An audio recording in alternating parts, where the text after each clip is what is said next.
Víctor, buenas tardes. Hola, ¿cómo están? Buenas tardes. Un gusto saludar al público que nos escucha, a ti, Julio, a Ricardo y a Guadalupe Correa. Muchas gracias. Al contrario, Ricardo Ravelo, buenas tardes. ¿Qué tal, Julio? Buenas tardes. Es un placer estar esta tarde contigo. También saludo a mis compañeros Víctor y Guadalupe y al auditorio que ya nos está sintonizando. Guadalupe Correa, buenas tardes, Guadalupe. Choc, choc, choc, choc, choc, choc, choc. Claro.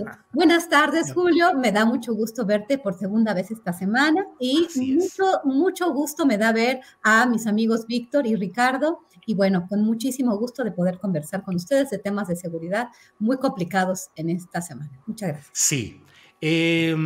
Luego yo doy casi por sentado que toda la gente que llega con nosotros nos conoce y tiene nuestros datos en lo general, pero debo en el sentido clásico voy a decir, Guadalupe Correa es profesora en la George Mason University, Ricardo Ravelo, periodista y escritor, experto en temas relacionados con crimen organizado, autor de muchos libros interesantes, Víctor Ronquillo, periodista y escritor de libros varios también sobre estos temas. Así es que bienvenidos los tres y muchas gracias. Y bueno, casi como dice Guadalupe Correa, cuántos temas interesantes en estos días. Ricardo Ravelo, se ha elegido, al menos formalmente ya quedó, Ricardo Aldana como nuevo dirigente del Sindicato Petrolero. Es la continuidad del grupo de Carlos Romero Deschamps. ¿Qué tanto es lo que los mexicanos vivimos en cuanto al saqueo de Pemex, en cuanto al huachicol, en cuanto a la violencia, no solo sindical, sino generalizada? ¿Qué tanto impacta el que no se cambien las rutas o los referentes de la vida sindical de un gremio tan importante como es el petrolero? Ricardo. Mira, Julio, es muy interesante toda la situación que se ha dado en Pemex, y sobre todo en su sindicato. En esta etapa digamos, de crisis aguda en la empresa, con tanto cuestionamiento al sindicato petrolero desde hace mucho tiempo por la corrupción de la que ha sido objeto y que pues mucho de esto, la responsabilidad es de quienes han estado al frente de este sindicato, que dicho sea de paso no ha sido nada democrático. En esta ocasión eligen a Ricardo Aldana, que es un personaje de la misma calaña que Romero Deschamps, que La Quina. Es decir, es un personaje plagado de cuestionamientos por corrupción, por vicios y fallas, por negocios al amparo del propio sindicato. Y a mí me parece que esta elección que se llevó a cabo el lunes pasado, pues no significan vientos de cambio para el sindicato petrolero, sino una continuidad de la misma camarilla que ha estado usufructuando el poder en esa organización sindical. Lamentable también que Romero Deschamps se haya ido impune del poder, si es que se fue. Yo creo que no se ha ido. Ahí sigue a través de uno de sus aliados, cómplices, Ricardo Aldana. Y creo que más allá del método de elección, si fue o no democrático, por lo menos presumen que hubo transparencia por este nuevo modelo de elección electrónica. Lo cierto es que hay una continuidad de la vieja guardia del sindicato, que difícilmente va a significar un cambio en el gremio. Va a ser más de lo mismo. Los negocios se quedan, digamos, a salvo. Mucho se habla de los contratos de Romero, del propio Aldana en Pemex, los señalamientos de que han estado detrás del negocio del huachicol, negociando incluso el propio contrato colectivo de trabajo, como han hecho casi todos los líderes sindicales. Creo que el único punto que puede ser medianamente considerado es que finalmente hubo una elección en el sindicato petrolero, porque después del quinazo de 1989, pues pasaron quizá un par de dirigentes hasta que fue electo Romero Deschamps, que ya llevaba muchísimos años en el poder. Y creo que cuando estos hombres se enquistan en el poder, tanto tiempo y se vuelven caciques, dictadores sindicales, pues realmente las organizaciones sindicales se enferman, no avanzan, se estancan.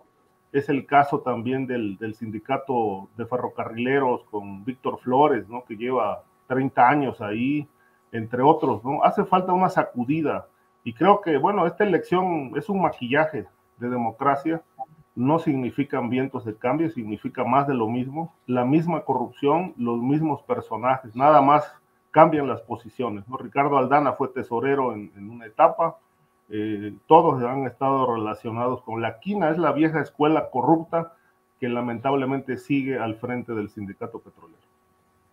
Gracias, Ricardo. Víctor Ronquillo, ¿qué opinas sobre este tema? ¿Qué tanto impacta a la creación de una conciencia de cambio el ver que los líderes corruptos se mantienen finalmente en el poder, aunque haya ahora un mecanismo que se dice que es democrático para la elección de ellos? Pero finalmente me pregunto, ¿hay una especie de golpe de pedagogía cívica diciéndonos, pues los corruptos pueden seguir finalmente en el poder? ¿Qué opinas, Víctor? Bueno, fíjate que yo me di un poco a la tarea de platicar con varios compañeros de la disidencia de Pemex. Y digo compañeros porque a lo largo de los años he mantenido una relación con la Unión de Técnicos y Profesionales jubilados de Pemex. Y en esa relación, bueno, pues ellos me ayudaron a escribir un libro que tuvo mucha demanda en su momento, que se llama La quiebra de Pemex, Reforma Energética. Conversé con compañeros que están en Villahermosa, que están en el sur de Veracruz, que están en Hidalgo, sobre esta situación. Claro, ellos pertenecen a la disidencia dentro del propio sindicato, algunos ya son pensionados. Y bueno, su primera respuesta, y en eso coinciden todos, son 4 personas, es que esto era previsible, ¿no? Que sin duda lo que conforma al sindicato petrolero, lamentablemente uno de sus elementos es un enorme conservadurismo, y un conservadurismo que parte lamentablemente de lo pragmático y de la evidencia de que, pues, si tú disientes, puedes pagar las consecuencias de quedarte sin chamba, o lo que es peor aún, de generar problemas para tus parientes que trabajan en Pemex. Dicho de otra manera, a lo mejor tu abuelito, que es pensionado de Pemex, y tú eres un joven que ha llegado a trabajar a Pemex heredando su plaza, que esto sigue ocurriendo, pues te dice que no te metas en problemas, porque puedes acarreárselos a muchas otras personas. Esto parece anecdótico, pero es parte de la realidad y es parte del control burocrático establecido por esta mafia. Yo les preguntaba también a estos compañeros, si qué representaba Ricardo Aldana, ¿no? Pues lo evidente, la continuidad, la corrupción, y hay una respuesta que me hizo pensar y que me hizo reflexionar sobre lo que está ocurriendo. También demostraba la posibilidad de un pacto entre el gobierno de López Obrador, la propia empresa petrolera y el chavismo. ¿Con qué objeto? Pues con mantener un control importante para llevar adelante proyectos que pueden considerarse relacionados con la soberanía energética, aunque alguno de ellos pone en duda esta soberanía energética hasta que no se derogue finalmente la reforma energética de Peña Nieto, ¿no? Sí. Yo les preguntaba si esto de alguna manera genera posibilidades y esperanza para una democracia sindical que tanto hace falta en el país. Es obvio que la perspectiva de estas personas es negativa ante esa posibilidad, pero haciendo un balance, a mí me parece muy importante el que esa disidencia de alguna manera tenga voz. Es obvio que también este resultado nos deja ver lo atomizada que es esta disidencia en Pemex. Yo quisiera añadir, Julio, por otro lado, muy brevemente, por supuesto, el asunto del huachicoleo. Ricardo Aldana, desde finales del sexenio pasado, fue señalado por sus vínculos con quienes operaron desde el interior el huachicoleo. Es obvio que el huachicoleo tiene que operarse utilizando la infraestructura de Pemex, y hay denuncias al respecto, y hay denuncias que involucran directamente a Aldana y a algunas secciones sindicales en las que mantiene, como ya fue evidente en esta elección, el control político, el viejo chavismo. Bien, Víctor, gracias. Guadalupe Correa Cabrera, hay quienes dicen que una definición de política es lavarse las manos en aguas sucias. Te pregunto, viendo la continuidad del grupo de Romero Deschamps en la conducción del sindicato petrolero, ¿es un acto de pragmatismo político que puede tener buenos resultados en cuanto a garantizar seguridad para proyectos importantes del actual gobierno? La presencia de estos grupos, por el contrario, se constituye en un problema de seguridad nacional.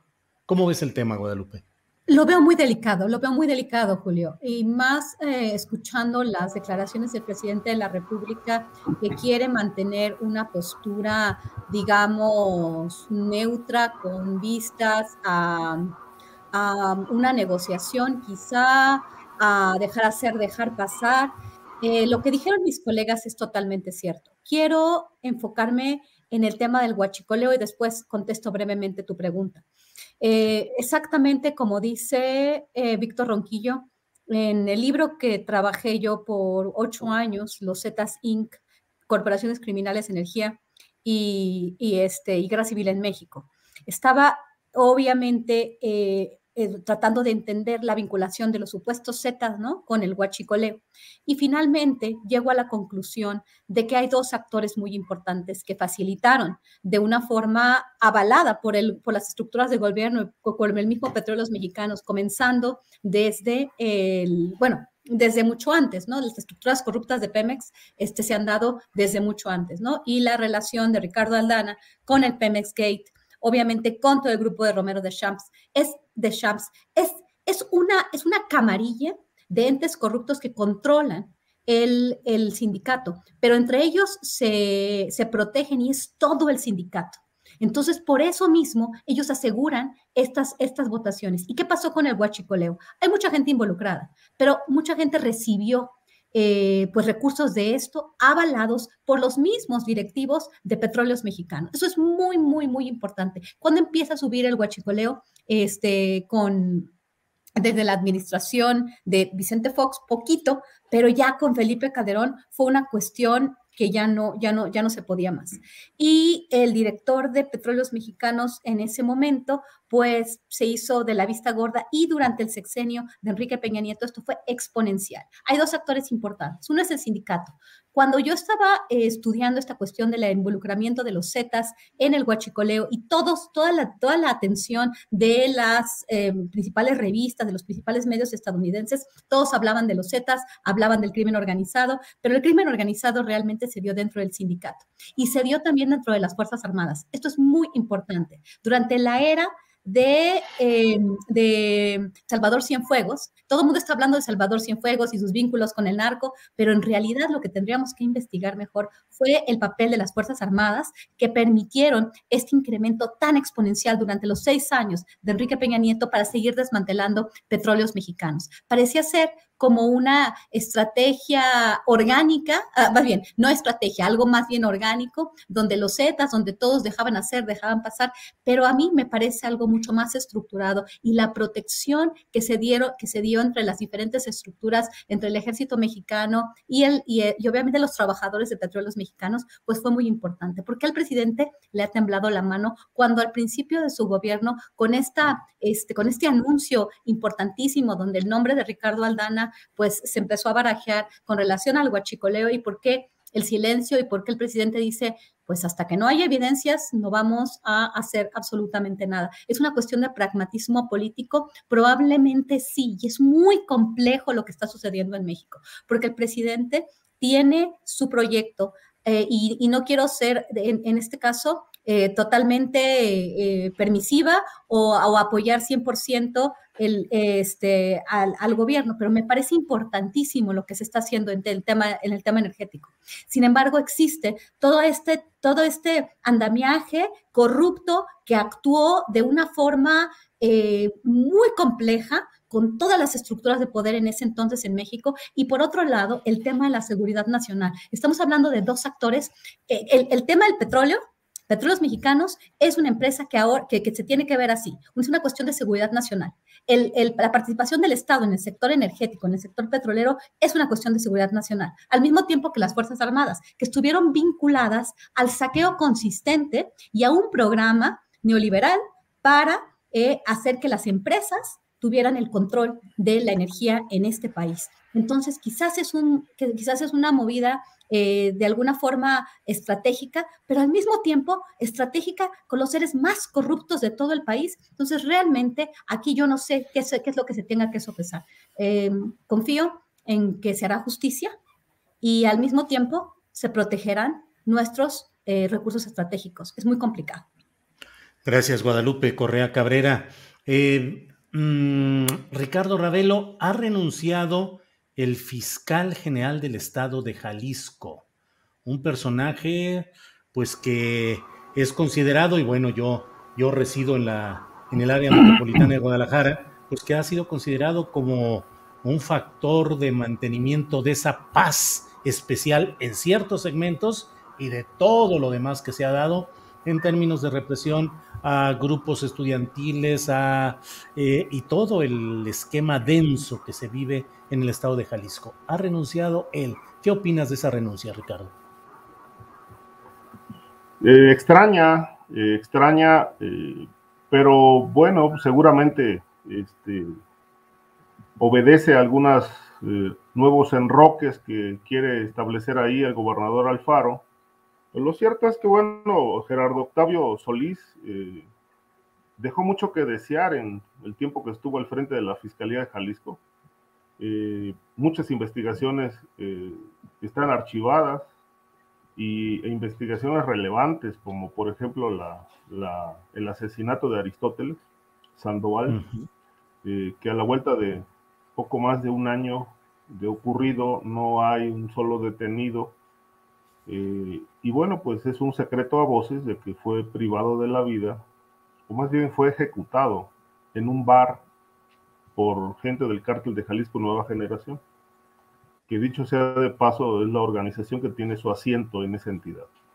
Gerardo Octavio, como es público, formaba parte de una amplia red de intereses oscuros, cuyos tentáculos alcanzaron a miembros del Poder Judicial, empezando por el presidente del Supremo Tribunal de Justicia, y hay una amplia red de jueces vinculados a intereses de negocios, como lo hice público, a través de un personaje clave que es el cuñado de Alfaro, que es el que mueve, el que mueve las teclas para obtener fallos judiciales favorables para sus intereses o en contra de sus enemigos.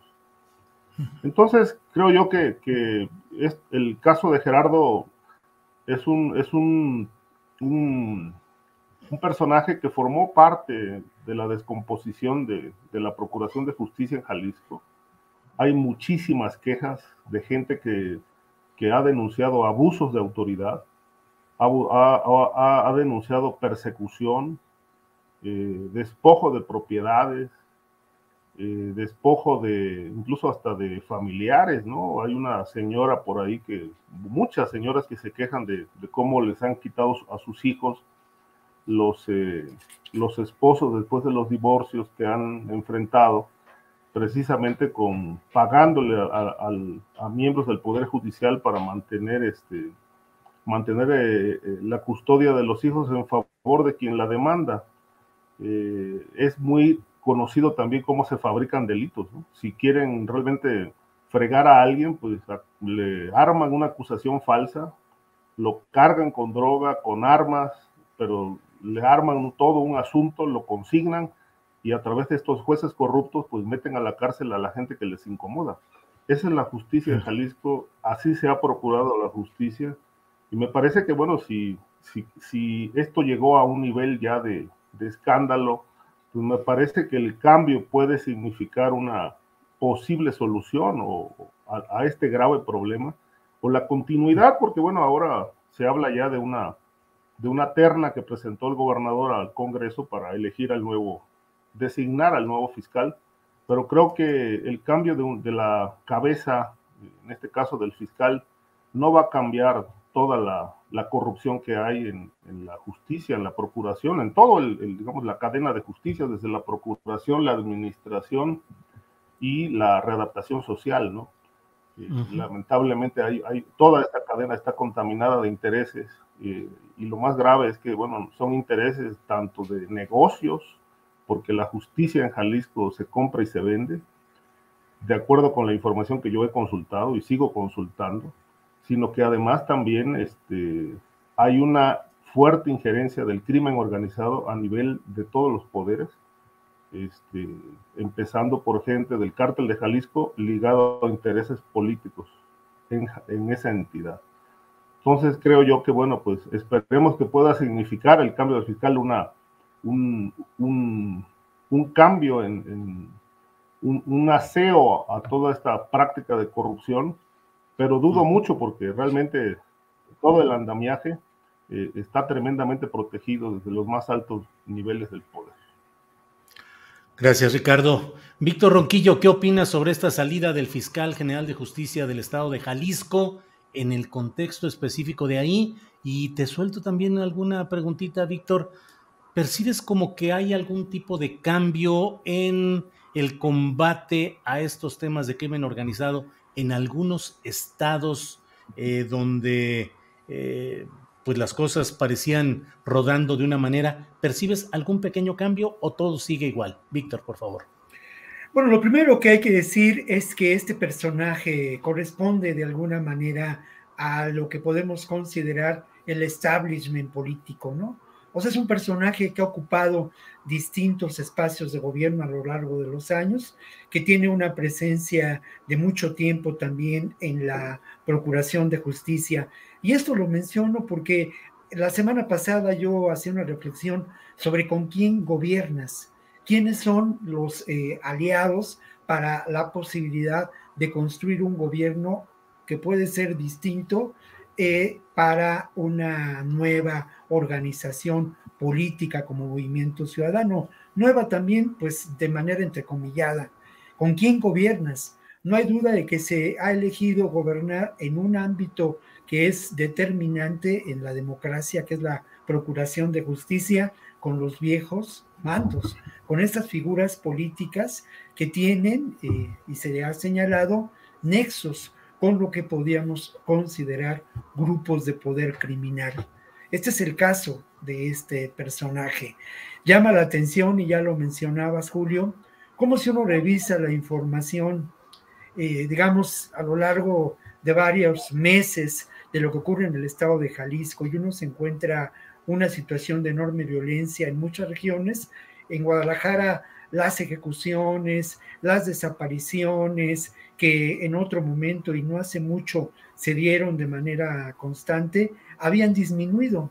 Y obviamente yo me atrevo a hacer la reflexión, precisamente contrastando estos datos, pues que esa disminución no tiene que ver con otra cosa, sino con pactos y arreglos de mantener en cierta calma una plaza que por muchos años ha sido importante para el crimen organizado, por muchas razones, entre ellas por lo que representa o representó en su momento para operaciones importantísimas de lavado de dinero, y también como un lugar de santuario para algunos grupos del crimen organizado. Lo otro que yo destaco, ya lo mencionaba Ricardo, ¿no? Pues el asesinato del exgobernador, aunque es un asunto que podría pensarse de carácter federal en muchos sentidos, es un crimen del fuero común, y poco sabemos en relación a esta realidad.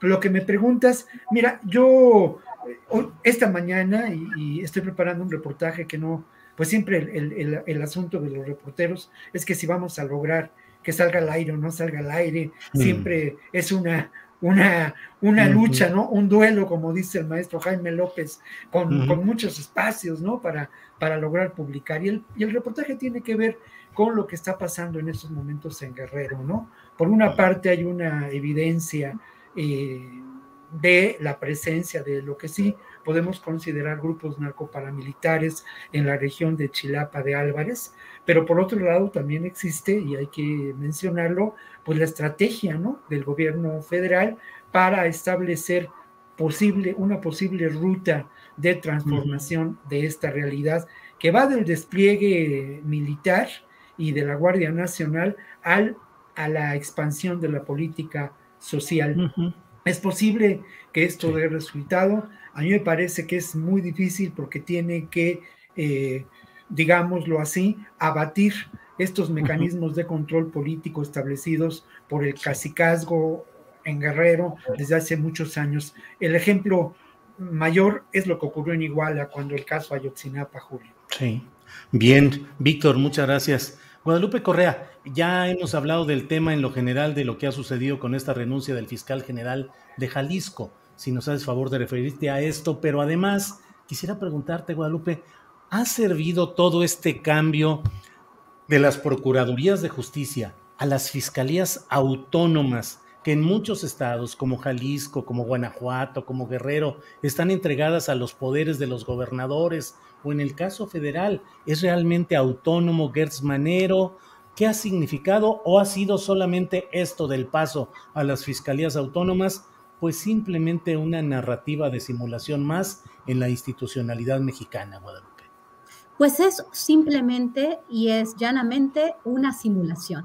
Es simplemente un cambio de nombre de Procuraduría a Fiscalía.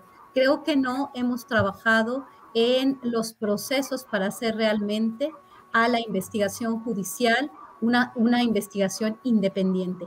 ¿Por qué sucede eso? Sucede eso a nivel federal, pero también creo que el estudio de cómo realmente articular un organismo independiente que haga verdadera investigación judicial. Yo creo que todo esto está, o sea, en primer lugar, en el programa. ¿Cómo asegurar esta independencia? Creo que ahí está aquí es lo clave, ¿no? Lo propone el Ejecutivo del Estado. Entonces pone sus ternas, en este caso va a ser en el caso de Jalisco, una persona, si no mal recuerdo, Joaquín Méndez Ruiz, que supuestamente el día de ayer era la única propuesta del gobierno para ser el titular de la dependencia en el Estado de Jalisco, pero estos procesos, yo creo que el proceso en sí está mal, y los incentivos también, es pura simulación. Desde la Procuraduría Federal de la Fiscalía General de la República, con el liderazgo de Gertz Manero, que de alguna forma está tratando de hacer cosas, pero creo que vamos a tener tiempo de platicar lo que sucede con el secretario de Seguridad Pública de Aguascalientes, que también es un tema muy importante, pero no, esto no está cambiando. En el tema de Jalisco en particular, y aquí sí todos los detalles los conoce mucho mejor Ricardo Ravelo, y pues tú también, porque ustedes se han abocado a estudiar ese estado. Lo que sí es interesante saber e interesante mencionar acerca del caso de Gerardo Octavio Solís Gómez, que sale y dice, bueno, ya mis problemas de salud o no sé, atender mis cuestiones personales, mis cuestiones de salud, después de todo lo que sucedió. Esta vinculación mafiosa o aparentemente mafiosa entre las autoridades de todos los niveles en el Estado con el crimen organizado, como bien se mencionó, ¿no? Estamos hablando de la cuna del cartel Jalisco Nueva Generación, que es, como se dice, el estado de Jalisco. También estamos hablando de un estado en el cual un exgobernador fue asesinado en un bar de la ciudad de Puerto Vallarta, Aristóteles Sandoval. ¿Qué se sabe? ¿Qué se investigó? Porque este señor se sale y dice, ya me retiro. En un estado donde hay esta vinculación mafiosa, porque no se puede creer que esta organización en primer lugar, que se haya originado como se originó durante, bueno, obviamente los últimos años del gobierno o sea, vinculado a los matacetas de Felipe Calderón, y que haya tomado pero tal fuerza en el sexenio, en los primeros años de Enrique Peña Nieto. Y ahora, ¿qué saben? ¿Qué han hecho? Y este establishment del que habló uno de mis colegas también es algo que no me puedo imaginar. Estas cuestiones mafiosas, el papel de la fiscalía ha dejado muchísimo que desear. Creo que el perfil que se está manejando de Luis Joaquín Méndez Ruiz pareciera ser una persona que tiene toda la experiencia, que ha estado en puestos clave, igual que que acaba de Gerardo Octavio Solís Gómez, pero pues están muy vinculados a todos estos grupos de la delincuencia organizada, no solamente en Jalisco, sino en todo el país. ¿Cómo limpiar esto cuando ni siquiera el plan para hacer efectiva la independencia de las fiscalías se puede hacer una realidad? Estamos en un problema enorme, porque desde el nivel federal la Fiscalía General de la República no está dando el ancho. Gracias, Guadalupe Correa Cabrera. Ricardo Ravelo, pues se dio el caso de Tijuana con Lourdes Maldonado, anteriormente con Margarito Martínez, y bueno, han seguido las agresiones y cómo ha estado el mecanismo de protección a periodistas luego de estos incidentes que generaron una marcha nacional o una movilizaciones nacionales de protesta, pero ¿qué ha seguido? ¿Cómo estamos, Ricardo Ravelo? Mira, Julio, pues lo que sale a flote son las fallas del mecanismo de protección a periodistas, sobre todo a partir del caso de Lourdes Maldonado, que estaba incorporada a ella tenía una vigilancia, no de manera permanente, pero sí, digamos, o fija en su domicilio, pero sí tenía una presencia permanente en determinados horarios del día y de la noche para, pues, salvaguardar su vida, porque ella ya había planteado, obviamente, el riesgo que corría a partir del juicio laboral que se abrió tras su demanda por el despido injustificado de las empresas de Jaime Bonilla.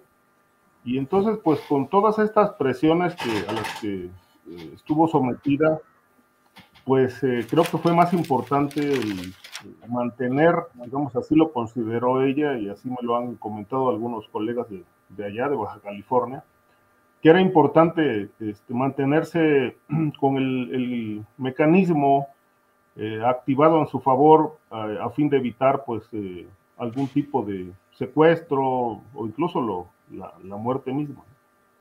Sin embargo, en días previos a su asesinato, por razones que todavía no se explican, la policía cambió los horarios, cambió, digamos, el rondín habitual que traía en su entorno inmediato, de tal manera que el día que ella llegó a su domicilio a cierta hora, pues no se presentaron, no hubo presencia de la gente que estaba a cargo de su custodia, y bueno, ahí fue cuando lamentablemente le dispararon.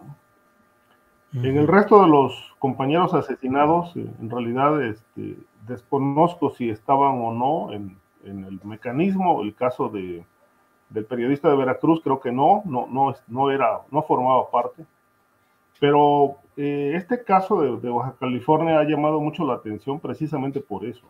Y creo que de ahí la protesta, las marchas que surgieron, se organizaron para exigirle al gobierno revisar el mecanismo de protección, ¿no? Hay demasiados cuestionamientos, ¿no? Uno de los centrales, recuerdo, no es reciente, sino ya tiene varios meses, es que el programa otorga la seguridad a ciertos periodistas que lo han demandado de manera mixta. Por un lado está la Guardia Nacional y por otro lado una empresa privada que hace la tarea de coadyuvancia en este mecanismo y que está contratada por la Secretaría de Gobernación para este propósito.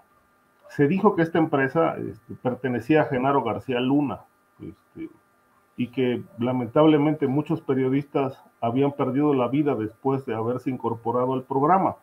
Después, el licenciado Encinas salió al paso de estos cuestionamientos y dijo que no tenía absolutamente nada que ver la empresa. Este tema se discutió muchísimo en las mesas de seguridad, según me han comentado, cuando estaba la señora Sánchez Cordero al frente de la Secretaría de Gobernación. Ahí hubo una mesa en particular donde se puso el tema a discusión. La empresa que otorga el servicio es de García Luna. Y en aquel momento, según me comentan, la secretaria de Gobernación dijo, bueno, pero ¿cuál es el problema? Si está funcionando, pues no hay que quitarla, ¿no? Después, con el cambio que hubo, pues se manejó oficialmente que no tenía nada que ver con García Luna.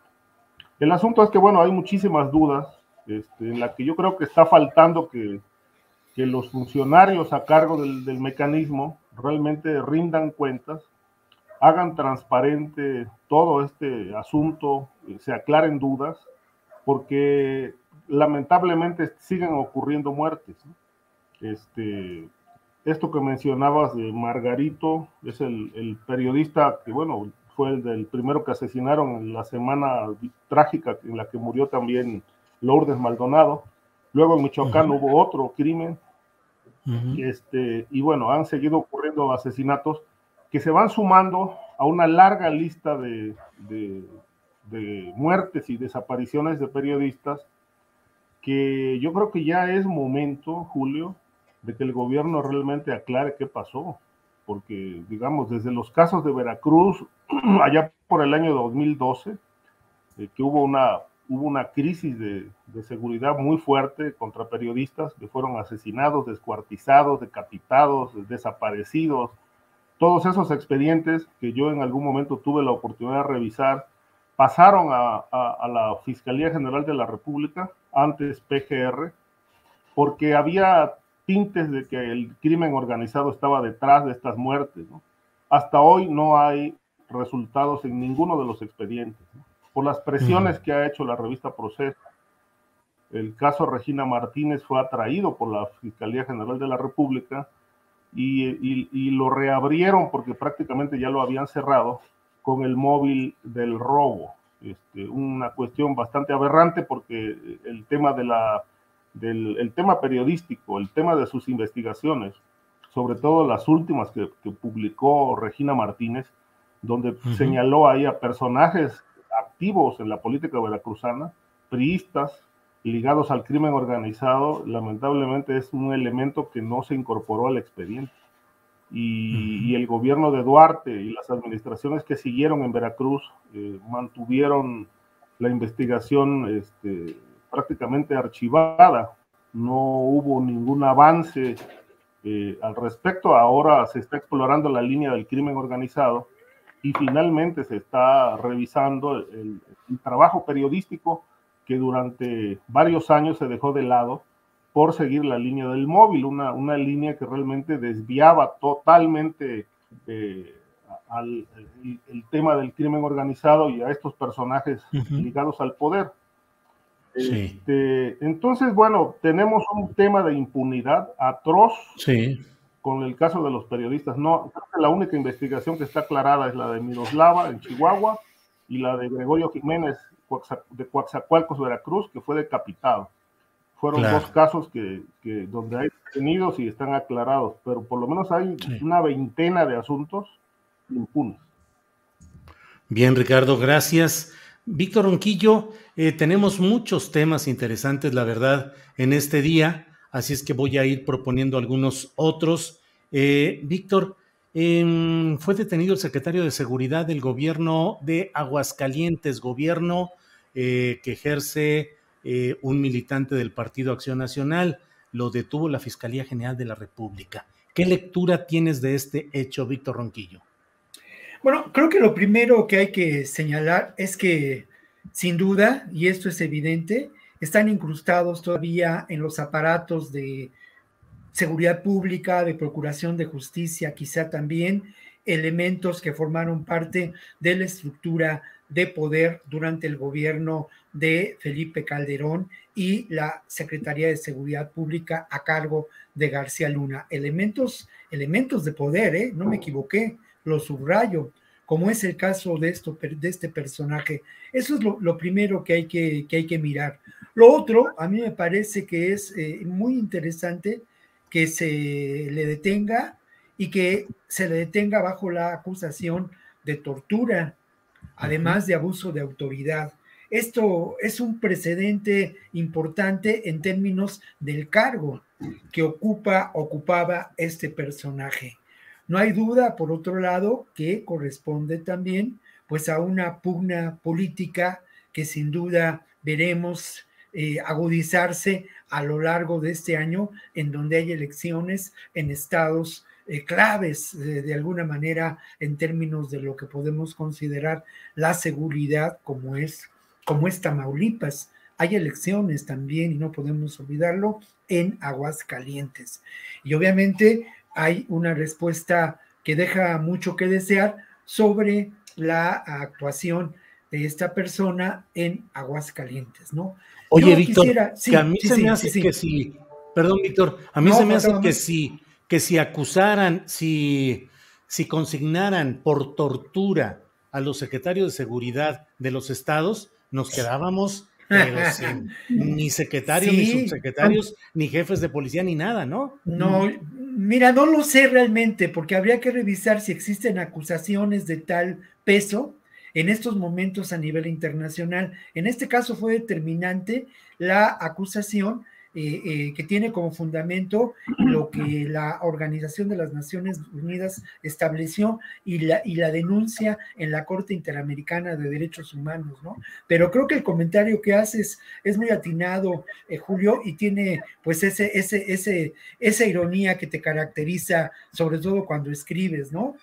Pero volviendo a lo que iba a señalar, Julio, es que yo platicando con Olga Womat, cuando ella estaba por publicar su libro, ella me contaba, ¿no? Y me hablaba de cómo, de alguna manera, el secuestro había sido uno de los negocios importantes en esa Secretaría de Seguridad Pública convertida en un cártel del crimen.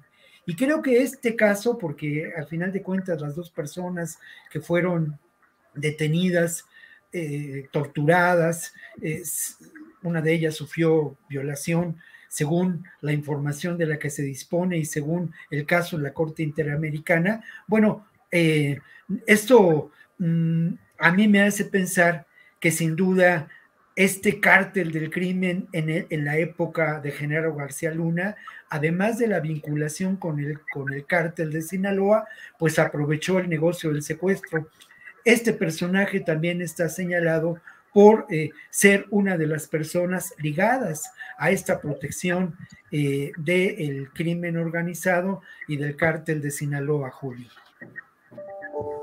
Gracias, Víctor, muy amable. Gracias.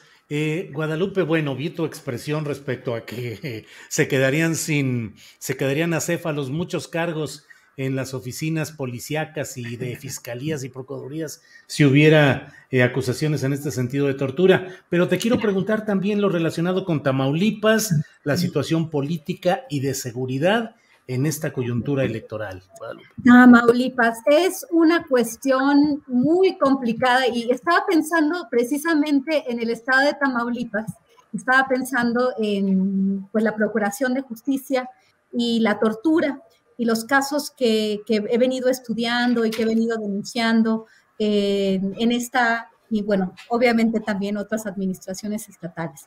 Me preocupan varias cosas y es un tema que hablé con Adriana el día de ayer, lo que está sucediendo, ¿no? Tenemos, como ya lo hemos dicho y hemos tratado este tema en varias ocasiones, pero es muy importante volver a mencionarlas. En el estado de Tamaulipas, con la administración de Francisco Javier García Cabeza de Vaca, he estado en contacto con periodistas, con personas que han perdido, bueno, que tienen a sus hijos en prisión, con una serie de personas que aparentemente pues están presos y han sido torturados en esta administración. Habría que, sí, como bien dice Víctor, habría que investigar mejor, pero si en esta administración y en otras tampoco, no se investiga bien a nivel federal, pues está mucho más difícil a nivel estatal. Tuve también la oportunidad de hablar con Susana Prieto Terrazas, me comentó su caso con los dos gobernadores, principalmente con el gobernador Francisco Javier García Cabeza de Vaca, y lo que ha sucedido durante este sexenio es terrible. ¿Qué está pasando ahorita? El gobernador de Tamaulipas tenía un caso de desafuero abierto, se aprobó este caso de desafuero, se le da un amparo y finalmente él está tranquilo y contento. Empieza pues ya la precampaña. Ya se elige quiénes van a representar a las dos grandes fuerzas políticas hoy por hoy en el estado de Tamaulipas, el PAN y quien se le una, y Morena y quien se le una. El Truco Verástegui, por un lado, que es un hombre que tiene muchísimo colmillo, muchísima experiencia política, un hombre de cabeza de vaca, una persona que también tiene aparentemente, según lo que dicen las redes sociales, algunos medios locales, algunos testimonios de muchas de las personas con las que he hablado, tiene pues varios cadáveres en el como dicen, ¿no? Así, en sentido figurado, ¿no? Porque luego los gobernadores y todo, aunque todo el mundo dice algo, cuando alguien dice o trata de vincularlos, pues nos pasa lo que le pasó a nuestro colega y amigo Ricardo Ravelo, o por ejemplo también a Sergio Aguayo y a muchos otros, ¿no? Entonces en este momento se elige a Américo Villarreal. En esta coyuntura pareciera ser que Morena, después de todos estos escándalos, toda esta problemática, esta aparente vinculación del gobernador con lavado de dinero, tráfico de influencias, huachicoleo y una serie de delitos que no se le han probado, pero y tampoco se puede llevar a juicio precisamente por este amparo. Pero bueno, pareciera ser que Morena podía tener muy buenas oportunidades. Pero en este momento hay un fuego amigo dentro del partido y sale Alejandro Rojas Díaz Durán, que se había plegado, que no entiendo, nunca he entendido bien lo que quiere hacer, ¿no? Porque sin posibilidades, como que trata de jugarle las cartas. Se dice que, bueno, obviamente él es el suplente de Ricardo Monreal y que aquí lo que él busca, porque hace unos días él se declara gobernador legítimo, candidato a gobernador legítimo, ¿no? En un movimiento que parecería ser pues circense, perdón, no me acuerdo bien, circense, sí. como un payaso, haciendo, pero está moviendo y está debilitando de alguna manera a Américo Villarreal en un contexto en el cual el PAN se está fortaleciendo y no vamos a llegar, probablemente puede pasar que suceda como con Clara Luz en Nuevo León.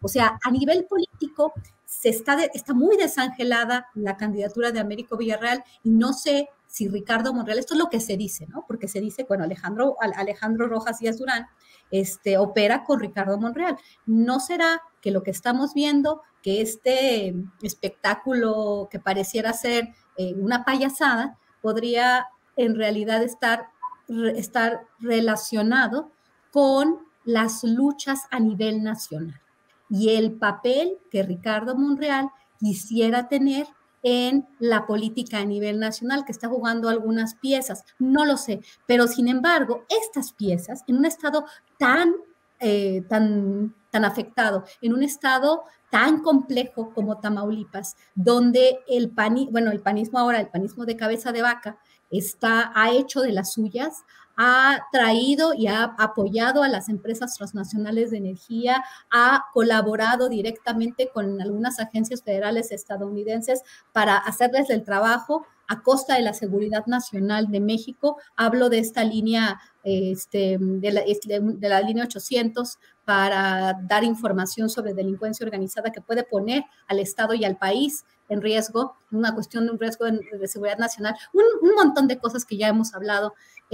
Vamos a estar igual, el Truco Verástegui, podríamos hablar horas de lo que se ha reportado y por otro lado, pareciera ser que dentro de Morena hay fuego amigo y todas las cuestiones se están desbalanceando. Pareciera ser que en este momento la cuestión en Tamaulipas está muy complicada. Yo creo que deberíamos de continuar observando lo que está sucediendo, porque en Tamaulipas los políticos no mueven una ficha, no se mueven sin la venia de un grupo u otro de la delincuencia organizada, y es donde entran en pugna y empieza a haber violencia. Va a haber elecciones en Tamaulipas, esperamos desafortunadamente eventos muy desagradables. Tenemos que estar muy, muy al pendiente, y esto es ahorita lo que está jugando, ¿no? ¿Cuál es el papel de la política nacional en la política de Tamaulipas? ¿Y cuál va a ser el papel de esta pugna por la sucesión de Andrés Manuel López Obrador? ¿Quién lo va a suceder en las campañas de este año? Esto es un punto interesante. ¿Cuál va a ser la operación de la delincuencia organizada en estas campañas? También es otra cuestión muy importante, porque creo que va a ser un jugador muy importante para el año 2024, el crimen organizado. Híjole, Guadalupe, muchas gracias por todo este análisis.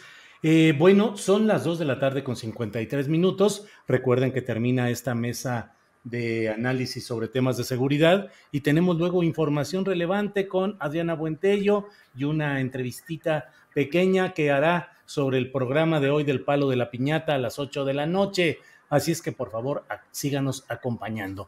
Llega el momento, pues, de esto que le llamamos los postrecitos, que aquí en esta mesa, pues los temas siempre son medios duros y medios amargos. Así es que, bueno, lo que ustedes deseen ya en este tramo final, tenemos unos 3 minutitos para cada quien. Ricardo Ravelo, lo que quieras en esta sección de poner cualquier postrecito sobre la mesa.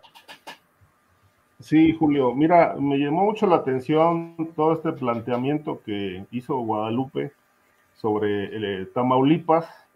Realmente sí, sin duda va a ser, va a jugar un papel determinante el crimen organizado en esa entidad, como lo ha jugado en administraciones anteriores, ¿no? Es decir, desde Cavazos Lerma a la fecha, todas las elecciones en ese estado ha tenido influencia muy determinante el crimen organizado, ¿no? Ya para financiar candidatos, ya para operar elecciones, ya para desaparecer a otros o asesinarlos, ¿no? Es fundamental esta pieza criminal para ver hacia qué partido se va a inclinar el Cártel del Noreste, lo que queda de los Zetas, o la Organización del Golfo, que pues ahí sigue vigente, ¿no? Pero en medio de todo este tema, Guadalupe señalaba algo que me llamó la atención, el caso García Cabeza de Vaca y la investigación que finalmente pues ha quedado ahí dormida, ¿no? Archivada, no sé si pendiente o no, pero ahora con este revés que pretende dar Cabeza de Vaca, acusando a Santiago Nieto, el extitular de la Unidad de Inteligencia Financiera, de haber fabricado su expediente.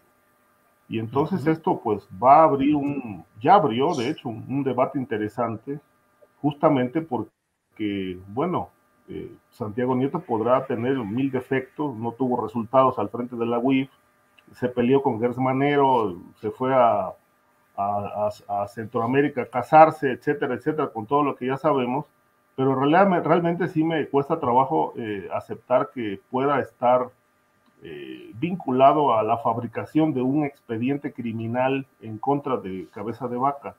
Digamos, no me cabe en la cabeza, porque hay que tomar en cuenta que las investigaciones contra Cabeza de Vaca no solamente están abiertas en México, en Estados Unidos también hay un expediente abierto casi por los mismos delitos que se le acusa aquí. De tal manera que creo que esta voltereta que pretende dar Cabeza de Vaca para, pues, digamos, zafarse de un tema grave como la investigación en su contra por crimen organizado, pues ahora le quiera estallar la granada en la mano a Santiago Nieto por el hecho de que presuntamente inventó pruebas para incorporarlas a un expediente que, bueno, pues estuvo a punto de convertirlo en exgobernador. Bien, Ricardo, gracias. Víctor Ronquillo, por favor, el postrecito, el tema final que quieras aportar en esta mesa.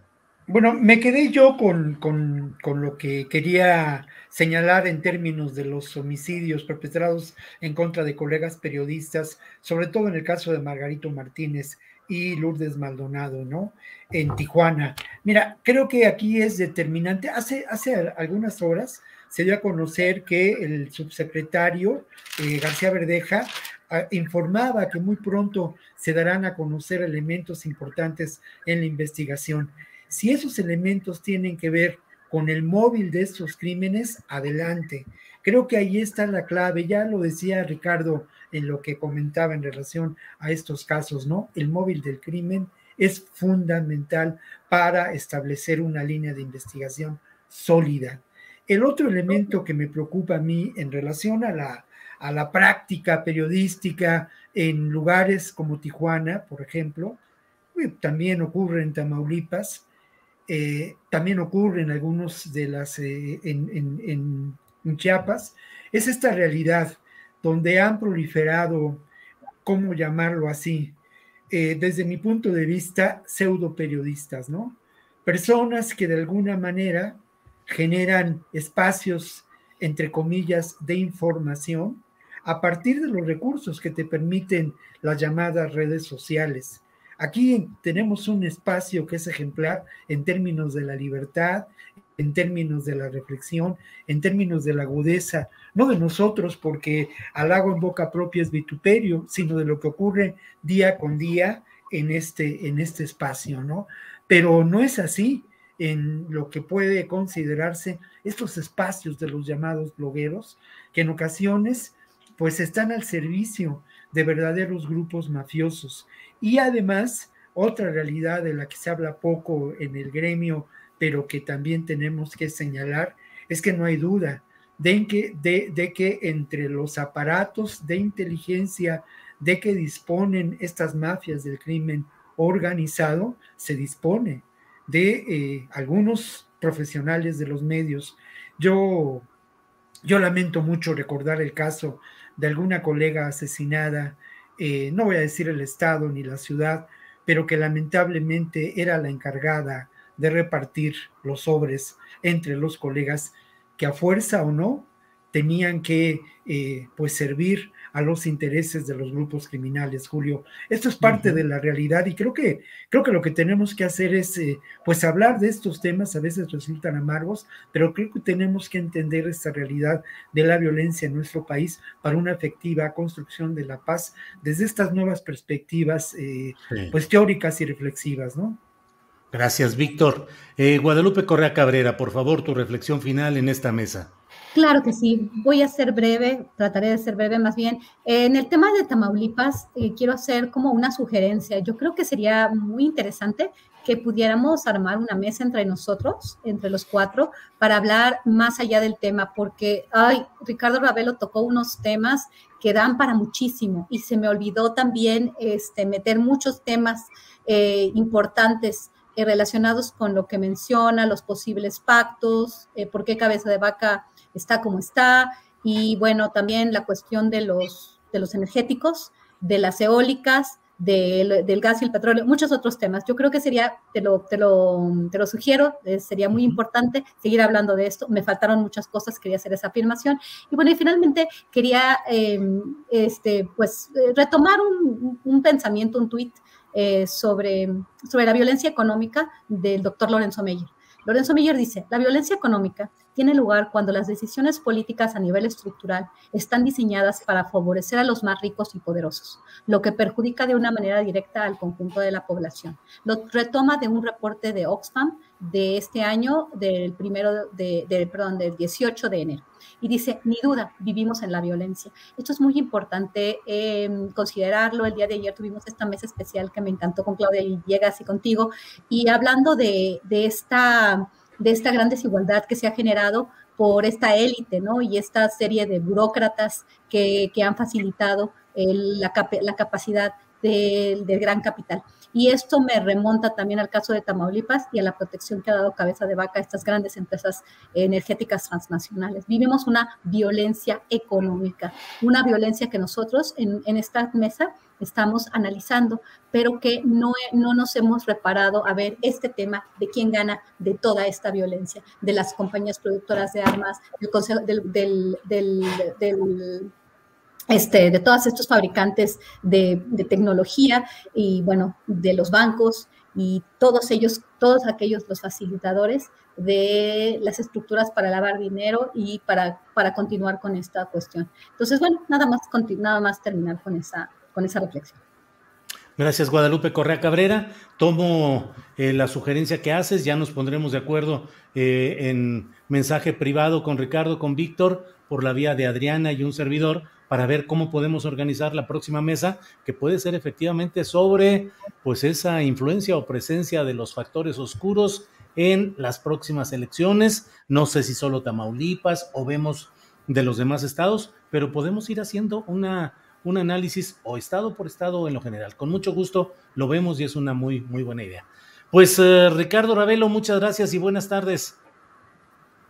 Gracias, Julio. Como siempre, un placer. Grandes temas, grandes polémicas, interesantes. Creo que va a ser muy, muy productiva también esta mesa de Tamaulipas, porque en efecto ahí hay muchas cosas todavía que sacar a la luz.